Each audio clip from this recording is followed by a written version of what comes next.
Happy Friday. Reload the Jack. I'm Joe Jaquin, CEO of the Patriot Trading Group, and our toll-free number, 800-951-0592.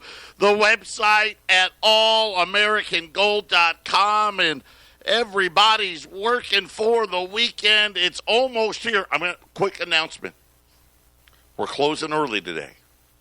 So get your orders in by noon, and I've got it's a great special.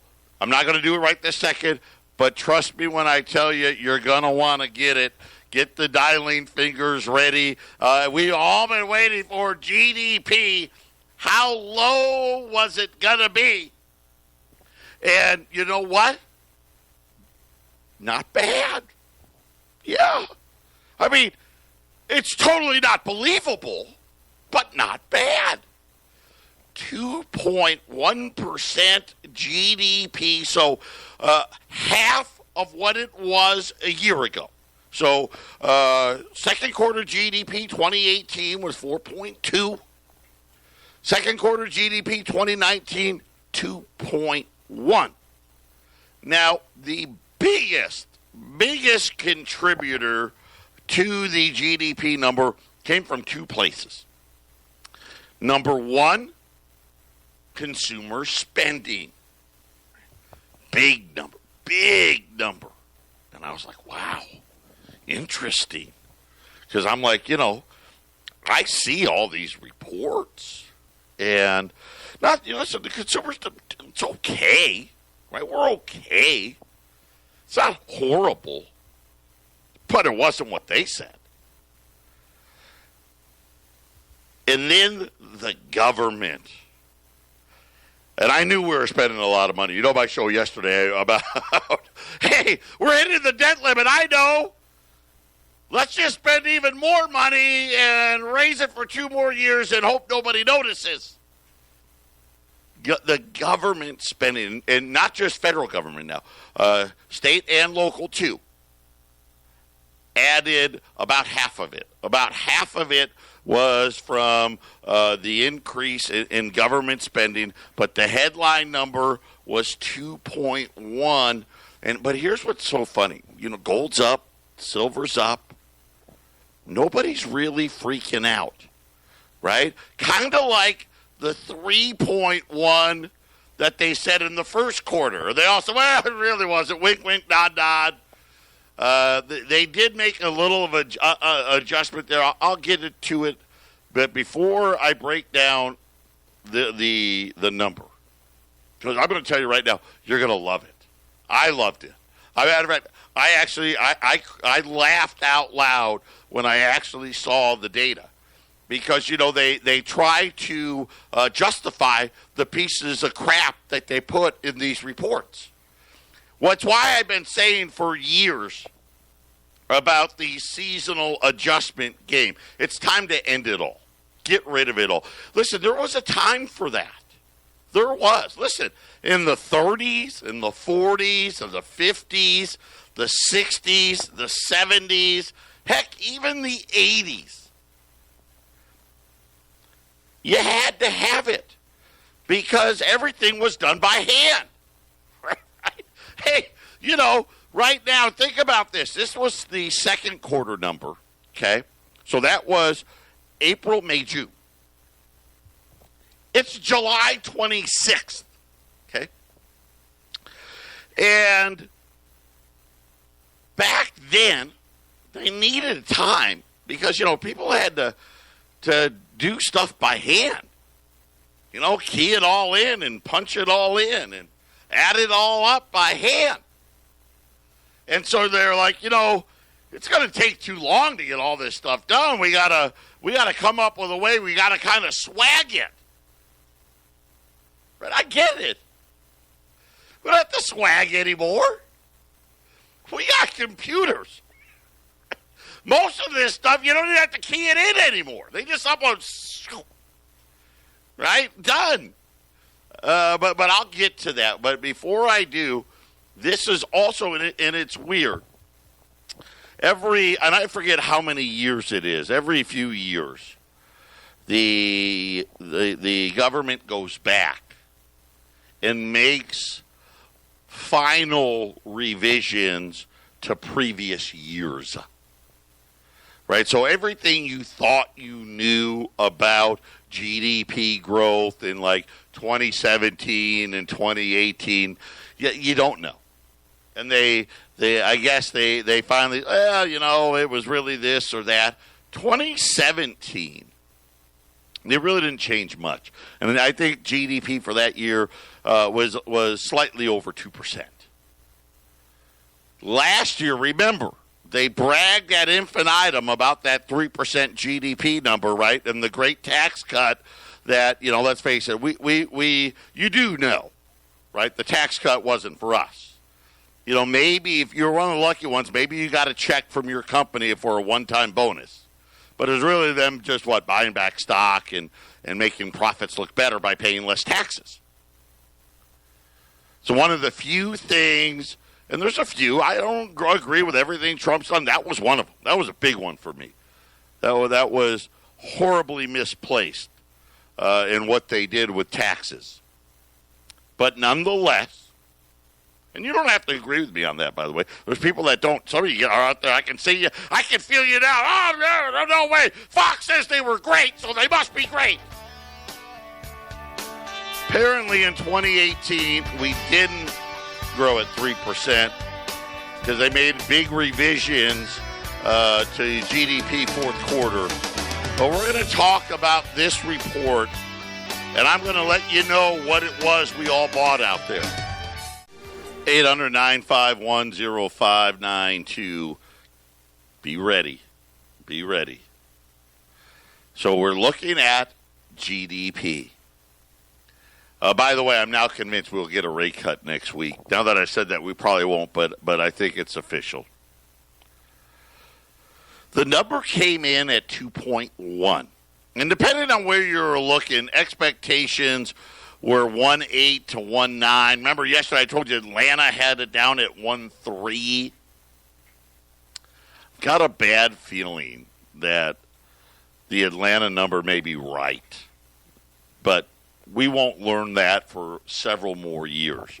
So first quarter 3.1.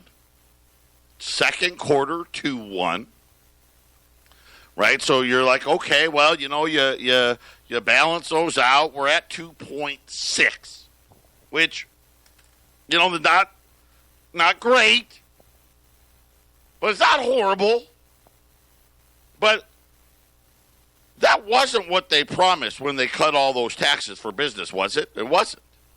But let's look at these numbers. So that 3.1, remember they had that paper adjustment in inventories. Miraculously, all of these businesses had like $120 billion of more inventory. No one really knew where it came from, but there it was. And that added over a full point to that 3.1 number. Now, some of that came out this time, but not all of it. They took out about $40 billion of that number this time. So now I'm worried that Q3 now is also going to be low because more of that number's got to come out. But let's look at what they said. They said that the print, the 2.1, was much stronger than expected. And it was, no doubt about it. U.S. households, they said, going on an all-out spending spree.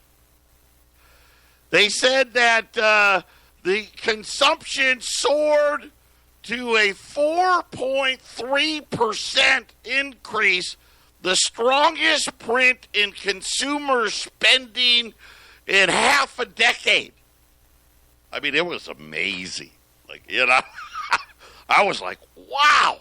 That and the government, right? Man, all right. And I was going to believe it. Because like I said, I know, hey, it's not terrible. And then I got the data.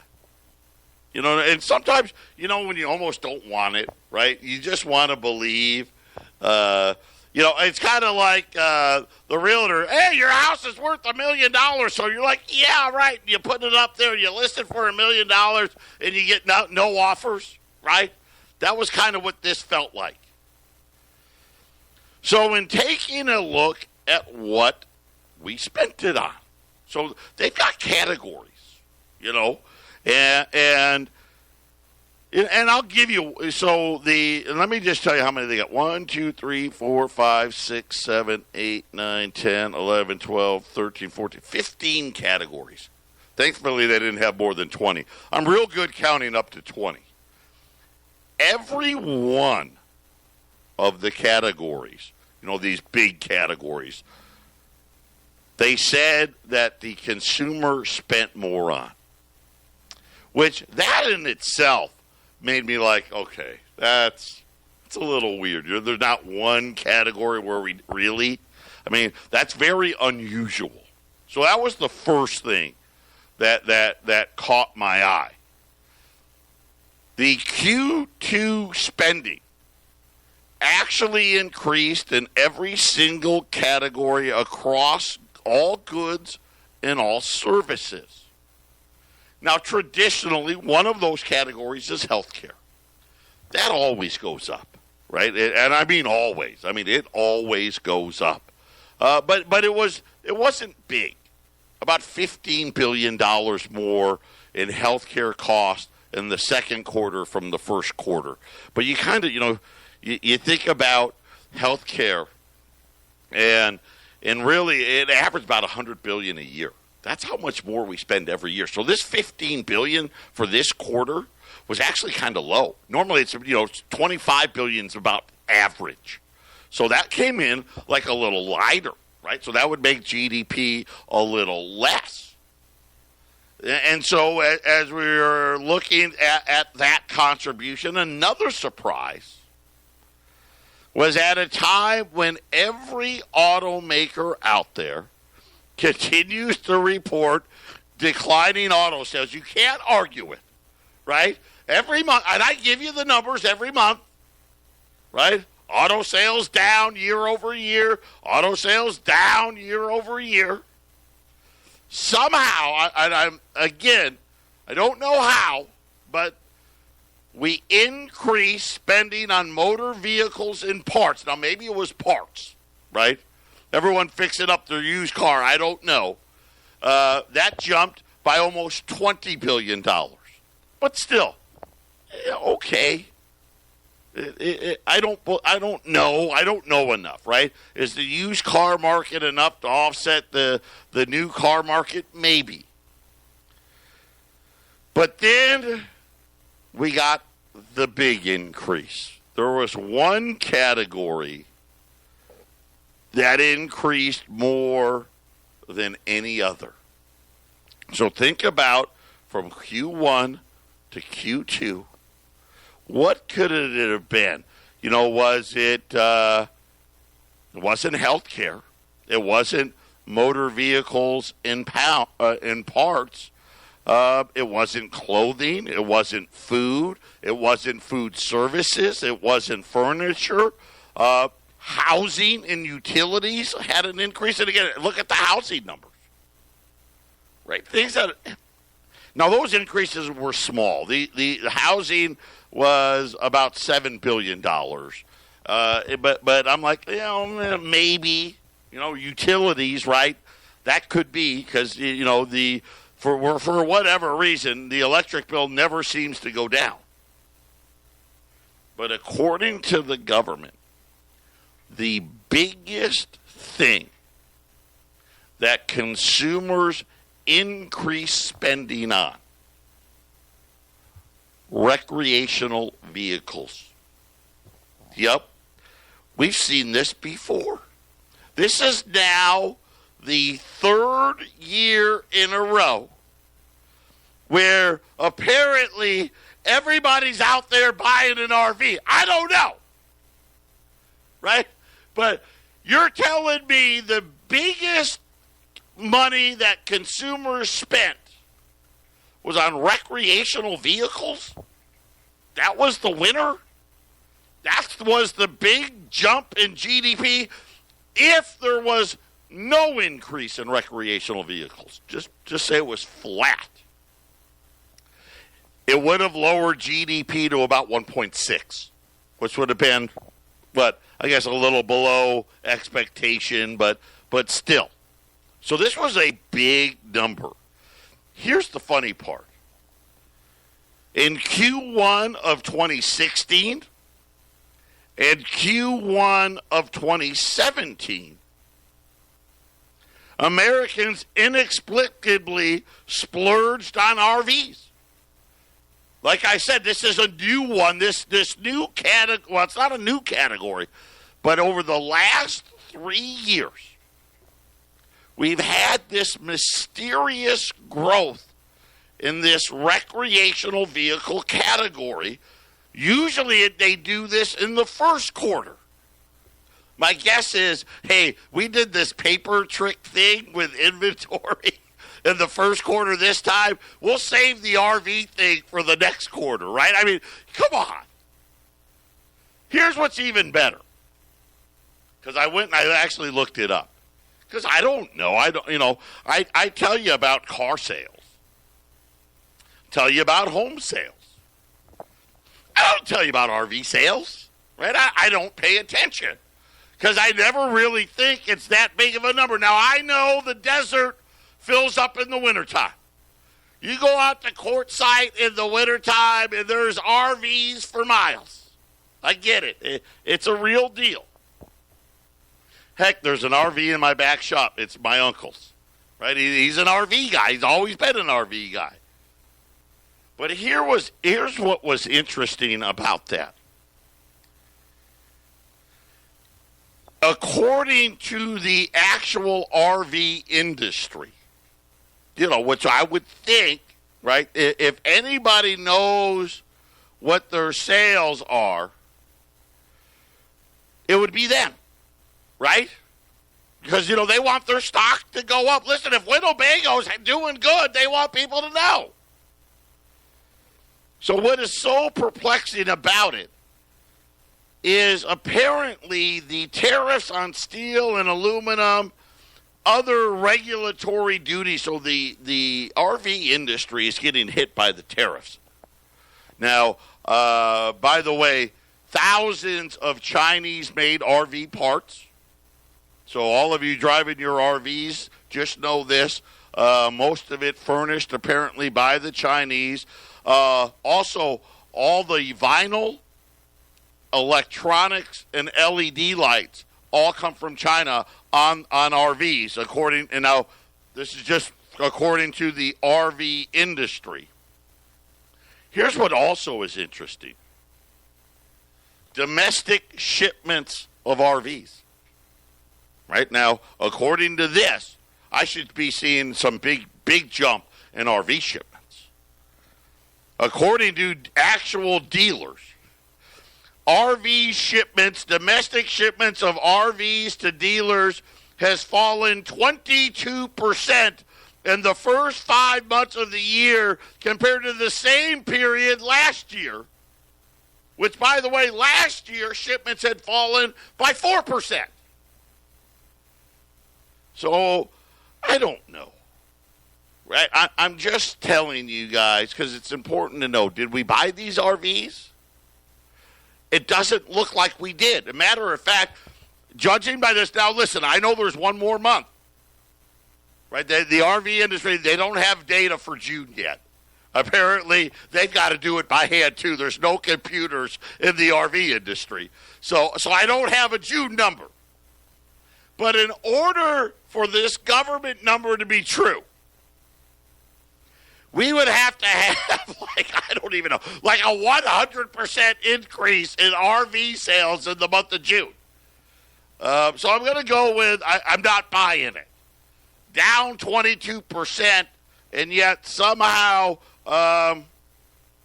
it was the biggest single piece of increase for consumer spending. Without it, the consumer spending was actually fine, not horrible. It wasn't like that would send consumer spending negative. It wouldn't have. It would have been realistic. See, but they can't have realistic, because realistic would mean that there's what? That it's not as good as they've been telling us. And I don't have a TV here, so I wonder what, if you're actually getting this on the idiot box. My guess is no. According to RV makers, they're saying that RV sales are crashing. That's what they're saying. The government, according to, and I just told you the last 3 years they've used this. According to the U.S. government, RV spending is better than at any time in the past 5 years. So again, did we grow at 3.2 or 2.1%? Probably not. Was it going to be negative? No. But again, it's another case for, can you just tell us the truth? That's all we want. If we're going to be in this relationship, you guys are going to need to start telling the truth. Patriot Radio News Hour. Got the special of the week coming up next. This is the Phyllis Schlafly Report, a daily broadcast from Phyllis Schlafly Eagles, and we're upholding the legacy of Phyllis Schlafly, grassroots activist, author of 27 books, and articulate voice for traditional values for more than 70 years. Now, here's the president of Phyllis Schlafly Eagles, Ed Martin. The Democratic nomination for president is turning into the new California gold rush. 22 politicians are racing to see how far to the left they can go. They think the only way to stand out from the crowd is to be the craziest, most woke social justice warrior possible. Presidential hopeful Congressman Eric Swalwell is doing his best to use this tactic. Right now, he serves as a representative for California's 15th district, which falls between San Francisco and San Jose. That should tell you plenty about his political leanings right there. However, in his zeal to set himself apart as the best social justice warrior around, he's revealing just how un-American leftist ideology can get. Swalwell took to Twitter to answer a question posed to him by a reporter for Vice News. The question was, why should another white guy be president? Swalwell should have called out the reporter on the spot for asking such a ridiculous question. Why shouldn't another white guy be president? Are the Democrats so entranced by their identity politics that they actually want to disqualify people from running for president because of their sex or skin color? That is certainly what the question implies. Instead of calling out the phony question, Swalwell took the social justice up another notch. He said, quote, "I may be another white guy, but I know where there are gaps in my knowledge or my experience, and I know when to pass the mic," end quote. Swalwell revealed just how racist and sexist the left truly is. Of course, he doesn't have the same life experience as a black woman would have. That doesn't mean he would have the same life experience as another white man either. Yet leftists pretend like all women and all minorities have the same life experiences, which gives them the authority to talk about hardship. That's what separates liberals from conservatives. Liberals believe you are defined by your identity. They believe all black people are the same and all women are the same. Conservatives are the ones who believe every man and every woman is a unique creation with unique experiences and unique value. That's why the Declaration of Independence reads, "All men are created equal." This has been the Phyllis Schlafly Report from Phyllis Schlafly Eagles. It's no secret that globalists are bent on destroying Western culture. Whether the threat comes from inside or outside our borders, America must be protected from cultural Marxism and those who would deny American sovereignty. We're seeking your insight at phyllisschlafly.com. That's phyllisschlafly.com. And join us again for the Phyllis Schlafly Report. 800-951-0592. By the way, before I get to the comments made on the idiot box, I got to give the special today because some days are better than others, right? And today is one of those days where it's really good. I've got 75 Mint State 63 St. Gaudens. Now, for those of you that don't know what a mint state coin is, coins have all kinds of grades. You know, like anything else. Think about like baseball cards or any type of memorabilia, right? They'll always, well, what's the condition? Right? And we always tell you, stay at the low end, because every one of these coins has the same amount of gold in it as the other. So we like the low end, right? We call it raw gold. It's got all the dings and the scratches, right? Because it got used as money.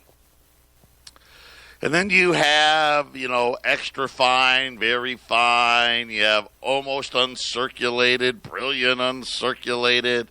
And then you have the graded coins. And graded coins is on a, think about a mint state, think about 0 to 10.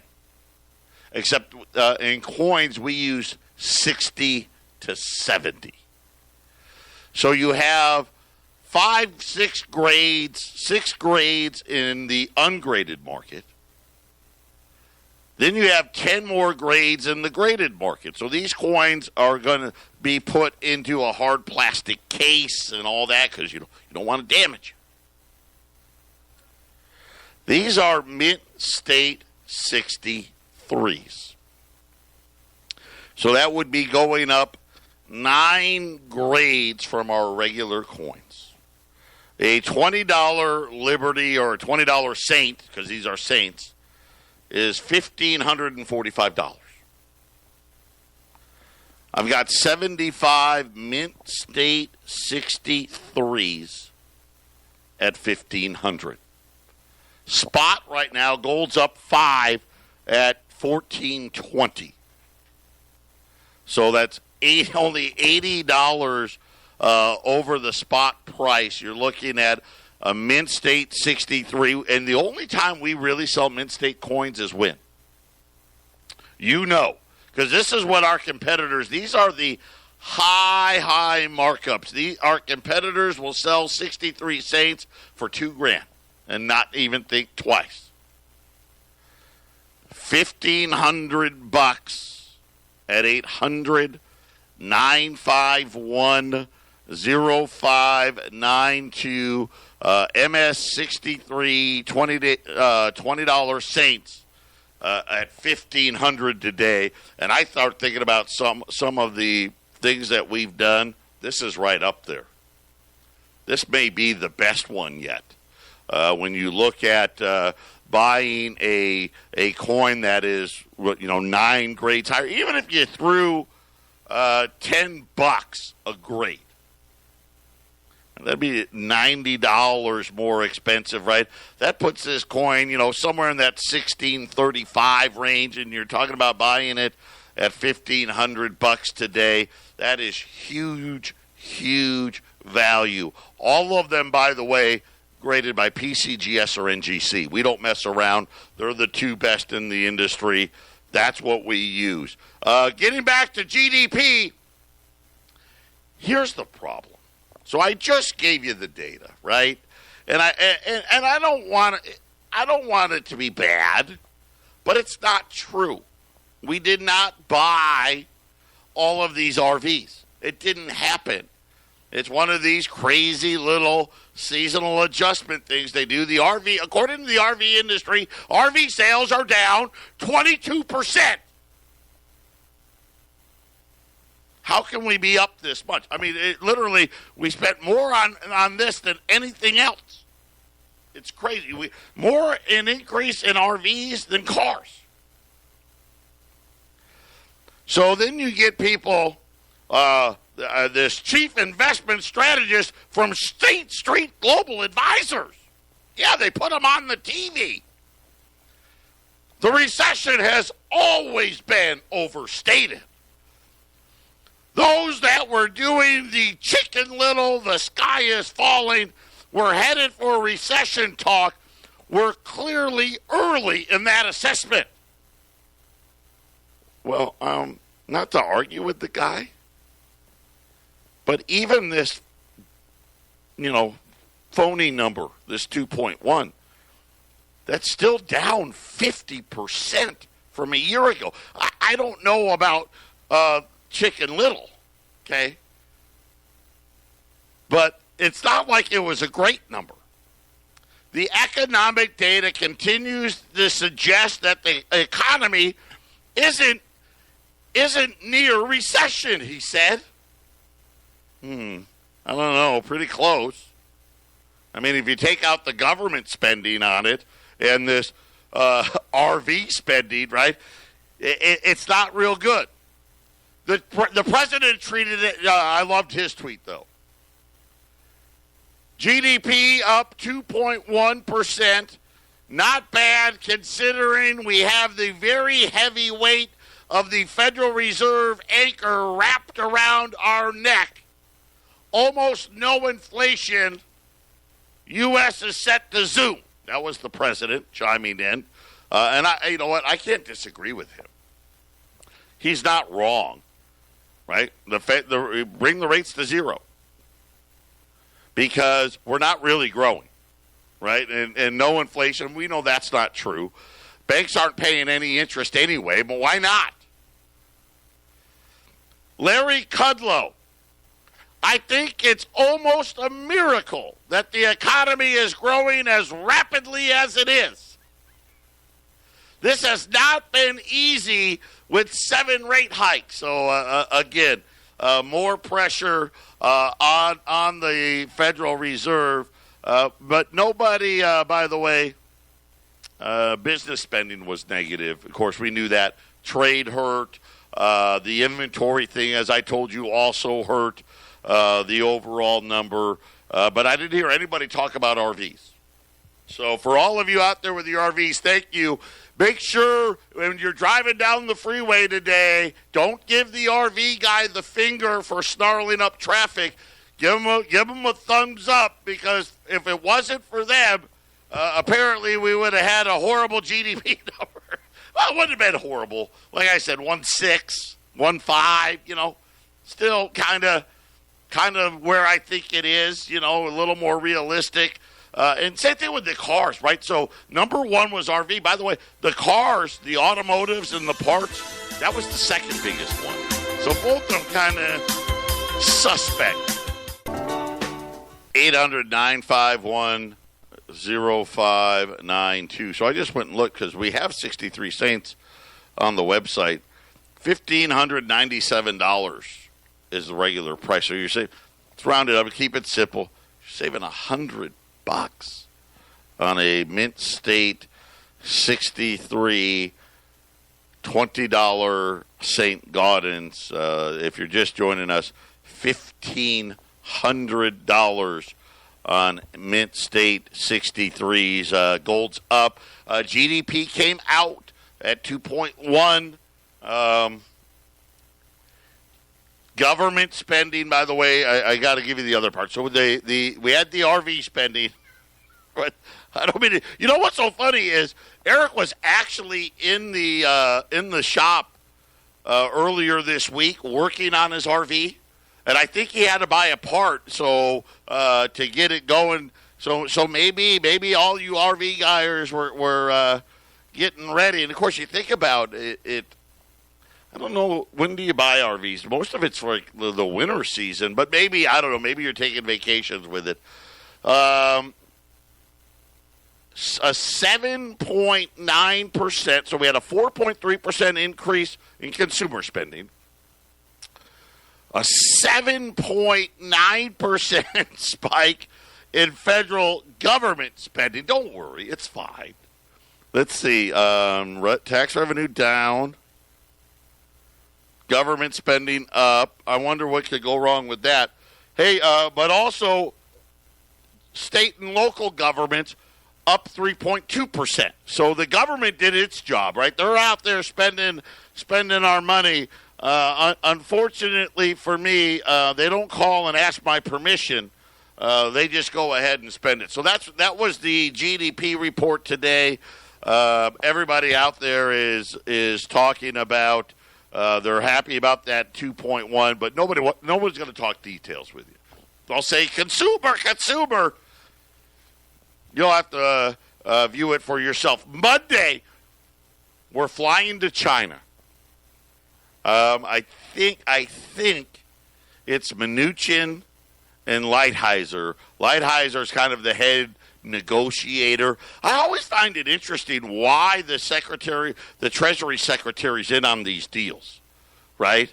What does that have to do with trade? And, of course, what you know is everything, right? The fact of the matter is hey, you guys aren't going to dump all of our treasuries, are you? You know, right? Larry Kudlow came out today and said, Larry, Mr. Optimistic, says, I wouldn't expect any grand deal talking with trade. Our negotiators, they're going to meet to stage and hopefully get back to where the talks left off in May. I'm laughing. If that's really what they want, it's not going to happen, right? The Chinese have already said, hey, that deal's gone. He called the consumer a hero, by the way. Congratulations. Like I said, the real heroes, all those RVers out there, seriously, as you're passing by, give them a honk, give them a thumbs up. Because, without them, right, things would have been bad. And I don't mean to laugh. That's just what it is. But apparently this is not going to be one of those meetings where we're going to get some deal on trade. And I don't know if we ever get a deal on trade. And then FedEx. Did you see? China's now, I guess they're going to take FedEx to Chinese court, claiming that FedEx deliberately did not ship, and I want to say 100 Huawei boxes. And I don't know, right? I'm thinking about, Huawei, they probably ship, I don't even know, 10,000, maybe 100,000 FedEx packages a day. I mean, for a lot of people that don't know this, Huawei sells a lot of the headsets and all kinds of other things, too, that a lot of industry uses. And I don't know what was in those boxes. Apparently, something important was in these 100 boxes, and somehow, I guess, I don't know, China's saying, hey, FedEx was working with the U.S. government. I don't know. I just saw that headline today. That would probably be bad news for FedEx if they upset the Chinese government. I got to imagine they do a lot of shipping there as well. But Kudlow out today. Don't look for any great deals when it comes to trade on the talks. I guess they're going to land on Monday and fly out on Wednesday. Oh, and how about this one? This one was great. The European central banks, they got together today and have decided that they're going to end their agreement on selling gold. Now, those of you that don't know, the European central banks got together in the 90s. See, remember, they actually believed Alan Greenspan. That was part of the problem. Right? We're going to have the debt paid off by 2010. It'll be great. And they said, hey, we all can't sell gold at the same time. We got to, the price was, $300, $250, right? And they said, between all of us, all the countries that make up the euro, and England was included in this, and Great Britain and England, we can only sell 500 metric tons a year. And that was the rule in the 90s, in the early 2000s. Then they changed it to 400 metric tons. I don't even know the last time a European country sold any gold. It's been at least, I'm guessing here, at least 15 years. Today they decided on September 26th, when this agreement ends, let's just let it expire and stop kidding ourselves. I wonder if that's going to clear the way for them to start buying gold. I don't know. Patriot Radio News Hour, final segment coming up.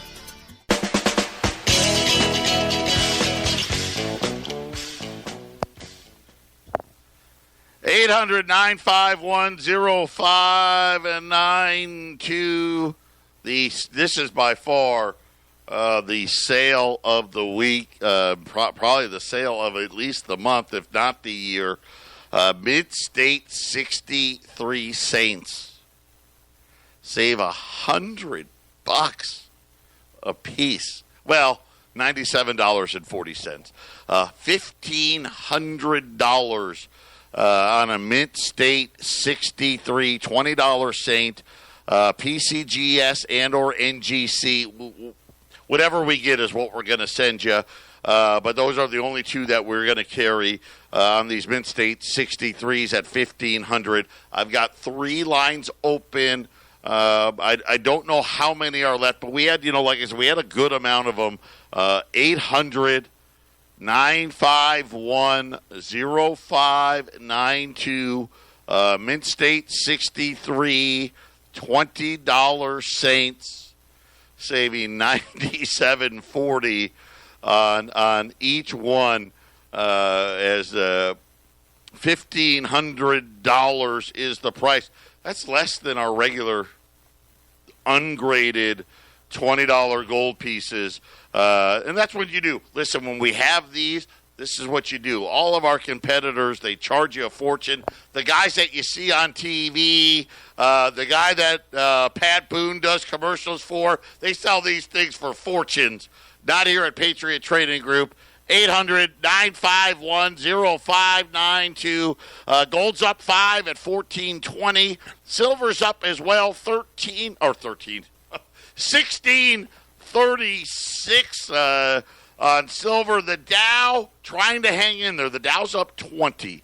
That kind of tells you about that GDP report. Oh, and weird news, too. Did you see the earnings today? Google good, Amazon bad. Actually, Amazon and Twitter bad, Google good, but the Dow's up 25. The S&P's up big, up 19 points. And the NASDAQ, Google making it go higher here, up 83. Apparently, Google's good was better than the Amazon bad. And then don't forget, right, next week we've got the Federal Reserve. That's going to be meeting Tuesday and Wednesday. Everybody expecting the quarter-point rate cut, and we'll just see how it ends up going. And so when you sit there and you think about, all the things happening, Larry Kudlow today, no trade deal. I don't think that's going to happen. I'm waiting for the other $300 billion. But I guess that's off, too. I don't know. We'll have to wait and see as to how that goes. And, of course, now, without the 3% thing, I wonder what they're going to say on TV now about GDP. Because, they wanted to sell us all on those tax things. And think about this. The consumer did our part, right? Especially the RV guys. Business, right, which is who we gave the tax cuts to, they didn't do their part. Right? Business didn't do their part. Matter of fact, business spending was actually a negative impact on second quarter GDP. Maybe the president should start calling them out. We'll be back on Monday. Remember, we close early today. Take care.